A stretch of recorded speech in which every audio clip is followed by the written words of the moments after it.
V današnjih novicah med drugim Svet regije Posavja ostro proti selitvi sedeža ARAO. Častni občan občine Mokronog Trebevno je Janez Bregant.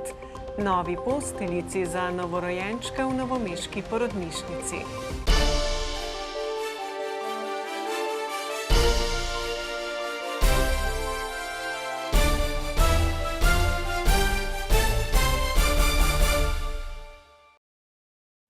Lepo pozdravljeni. Novice začenjamo v Posavju, kjer že skoraj ves teden poteka vroča debata zaradi vladnega odloka o spremembi sedeža Agencije za radioaktivne odpadke iz Vrbine v Ljubljano. Aktualna tema je kar nekaj časa zaposlovala tudi Svet regije Posavje, ki je na koncu sprejel soglasen in nedvoumen sklep. Večina prisotnih se je strinjala, da gre za ponižujoč in nepartnerski odnos vlade do lokalne skupnosti. Danes smo župani zelo soglasno in jasno sprejeli sklep, da nočemo takšnega načina delovanja vlade, da se brez nas odločajo o naših zadevah. Torej, da omakne ARAO je bilo nespametno, neumna poteza, sploh v luči umeščanja drugega bloka jedrske elektrarne. Ker se jedrski odpadki ustvarjajo v Krškem, ne ostaneta tako sedež kot denar v Krškem, so bili soglasni na seji in nameri vlade rekli odločni ne. Vesel sem, da so tudi potem ostali župani sledili predlogu tudi samega sklepa, ostro nasprotovanje selitvi institucije, v tej fazi ARAO in tudi vseh ostalih, ker se bojimo, da se kakšna zgodba lahko tudi nadaljuje iz mestne občine Krško, posledično tudi iz tega, seveda iz regije naše v Ljubljano in kamorkoli drugam. Na tak način je bilo Posavje že velikokrat izigrano, je spomnil brežiški župan. Najprej pri avtocesti, kjer nam je bila obljubljena povezava Krško-Brežice, potem pri letališču Crsko v Krki, ki je bilo en kup protokolov, pa še zdaj nimamo vseh cest okoli letališča narejene, da ne govorimo od odlagališča, v katerem je vlada ogromno protokolov podpisala, pa prišla druga vlada, pa jih je razveljavila oziroma jih ni realizirala, vedno najde neki razlog, da se nekaj ne da. Sevniški župan je opozoril: Objekti bodo najbolj varni takrat, ko bodo vsi odgovorni neposredno ob teh objektih. In to je moje stališče in edino na tak način bo vzpostavljeno zaupanje občanov, občin do inštitucij, ker bodo neposredno ob teh objektih. Selitvijo sedeža se ne strinja niti generalni sekretar zadolžen za JEK2. Ne vidim prav nobenega razloga, zakaj bi se sedež ARAO selil iz Krškega v Ljubljano, prej nasprotno. Vidim razloge, zakaj bi bilo prav, da ostane sedež ARAO v Krškem, namreč odpadki so že danes v Krškem. V Krškem se bo odvijala tudi največja investicija v izgradnjo nizko in srednje radioaktivnih odpadkov odlagališča. Posavski župani so sprejeli še sklep, s katerim ostro nasprotujejo ureditvi izpostave azilnega doma na Obrežju.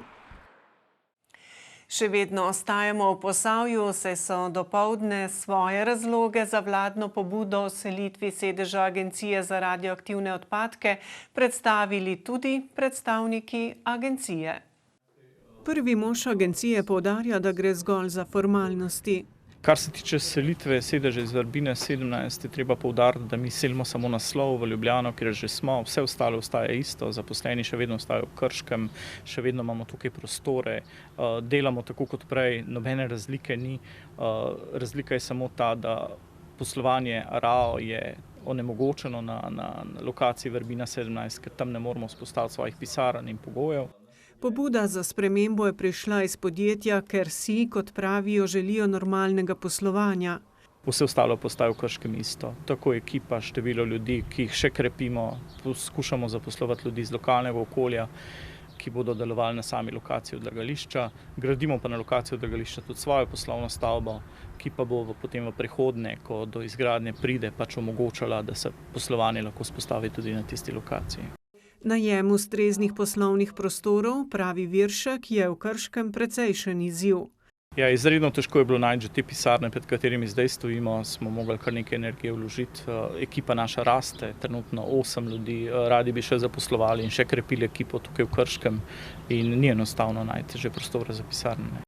Za upravne prostore pa imajo na agenciji še posebne zahteve. Za samo vzpostavitev sedeža pa potrebujemo informacijsko varnost, vzpostaviti moramo upravno območje, v katerem lahko mi poslujemo z tajnimi dokumenti, s katerimi rokujemo, ker le obratujemo jedrske objekte in pa seveda še ostale zadeve, kar se tiče informacijske varnosti in pa kar od nas zahteva zakon z VIS-ev. Spremenilo pa naj bi se tudi financiranje. Po novem, zato da tehnično čim bolj poenostavimo ta pretok financ, sklad ob pričetku leta, ko imamo mi potrjen letni načrt, nakaže tisto višino sredstev na posebno postavko proračuna, iz katere lahko potem mi črpamo denar za naše delo. Sicer pa so infrastrukturna dela v Vrbini v zaključni fazi. Zdaj v teh dneh oziroma nekje do konca naslednjega meseca načrtujemo vzpostavitev tega tehničnega pa fizičnega varovanja. V tem umestnem času pa zaključujemo z izbiro izvajalca, potem naprej za izgradnjo jedrskega objekta. Res načrtujemo, da se bo to zgodilo v kratkem, da potem nemoteno in gladko nadaljujemo z gradnjo samega jedrskega objekta. Odlagališče naj bi s poskusnim delovanjem pričelo predvidoma v letu 2027.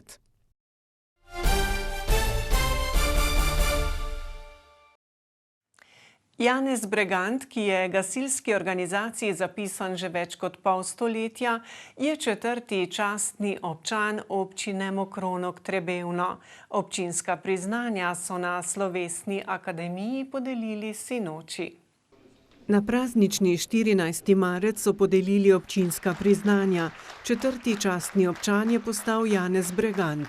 Človek, ki je veliko v naši sredini naredil, veliko prispeval za družbeno življenje, ne nazadnje pa ogromno svojega časa vložil tudi v svoje gasilsko delo, tako v tem lokalnem območju, okolju, kot tudi širše, na regiji in na državnem nivoju. Prijeto priznanje mi pomeni zelo veliko. Pomeni tudi to, da dejansko, bom rekel, komisija oziroma odbor in občinski svet prepoznava celo širino delovanja v občini Mokronog Trebelno na vseh področjih. Župan je podelil še priznanji občine Vinogradniško-turističnemu društvu Trebevno in Dolenjskemu muzeju ter listino podjetju Monter Kocjan.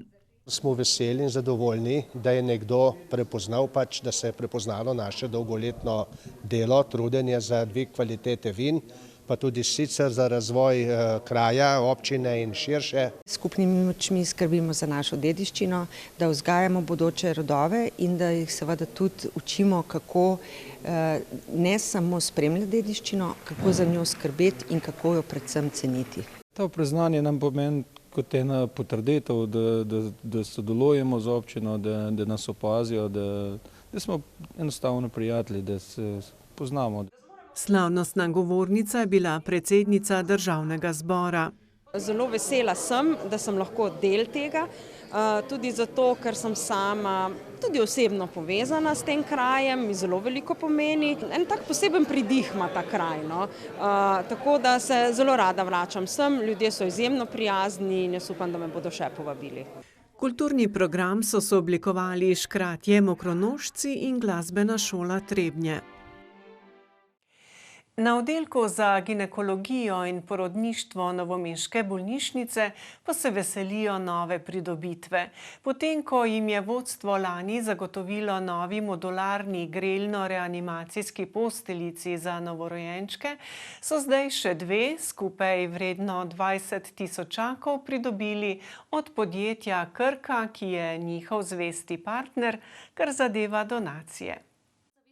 Z donacijo za najmlajše bolnike, nedonošenčke in donošenčke bodo lahko zagotovili preživetje v nujnih primerih in še boljšo zdravstveno oskrbo neposredno po porodu. Seveda damo najprej novorojenčka mamici na trebuh, stik koža na kožo, to po najnovejših smernicah mora biti. Vsekakor pa včasih, če novorojenček ni čisto v redu ali pa mamica, da je preveč utrujena ali da krvavi, pa to posteljico uporabljamo v namen gretja otročka. Preverijo raven kisika v krvi, njegovo dihanje, v skrajnih primerih pa ga na tej posteljici tudi oživljajo. Ker je posteljica dostopna iz vseh smeri, ima nastavljive višine, digitalni zaslon, ki nam zelo lepo prikazuje vse parametre, ki jih pri takem majhnem bolnem novorojenčku moramo spremljati. V 4 porodnih sobah imajo torej odslej 4 sodobne grelno-reanimacijske posteljice. Verjetno vseh 70 let, kakor je 70 let Krkinega obstoja, Krka sodeluje z Dolenjskim zdravstvom, z Dolenjsko bolnišnico, tudi na ta način, da pomaga pri nakupu sodobne medicinske opreme. Pred 5 leti so denimo otroškemu oddelku zagotovili ultrazvok za srce, tokrat torej vnovič donacija za otroke. Vodstvo firme sprejelo odločitev, da bomo vsem 12 slovenskim bolnišnicam, ki imajo pediatrijo, ginekologijo, donirali nekaj do opreme. Skupna vrednost vseh donacij je 340 000 evrov. Res, da je vsaka bolnišnica ima različno donacijo, recimo v bližnjih Brežicah, oni so ta denar porabili za izolacijsko sobo. V novomeški porodnišnici sicer letno pospremijo na svet med 1200 in 1300 novorojenčkov, manj kot 10 pa jih običajno potrebuje oživljanje. V sklopu 50-letnice podjetja Tabakum z novomeške Cikave so oživili sejem Jožefovo, na katerega so povabili danes in bodo še jutri.